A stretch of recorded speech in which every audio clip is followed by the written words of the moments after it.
Mother and father race towards a hospital and the emergency room door is locked. In your book, that is Baby Epps. Private equity had bought the hospital. How did American medicine become a place where the ER just closes? Isn't it amazing, Tom? I mean, Yeah. it boggles the mind. So, as you know, there's an increasingly large number of hospitals, most of them smaller hospitals, that are closing, and they're closing or limiting their services because they're not generating sufficient revenue.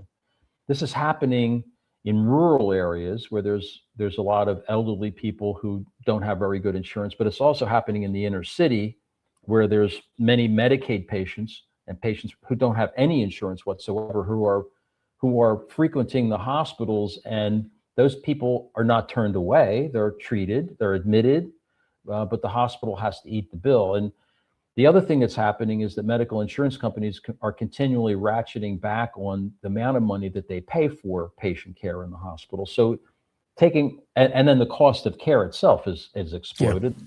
The cost of drugs, the cost of operating, the cost of equipment. You take all this together, it's a formula for disaster. So I don't know if you've seen this or not, but almost 50% of hospitals in the United States right now are operating in the red. No, I didn't know that. Wow. Yeah, they're trying to make up the difference with philanthropy or what they have in their holdings, but the truth is that day-to-day operations they're operating at a loss, and we're fearful that with further cuts in what Medicaid is going to pay and Medicare that we're going to see even more of this. So what happened in that story was that an affluent couple moves to a rural area, has a baby that needs medical care. They had already anticipated this and said, well, the hospital's only a 5-minute ride away. We're in good shape.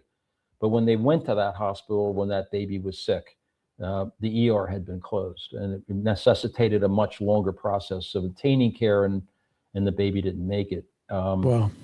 And unfortunately, that's becoming a much more frequent story in our country.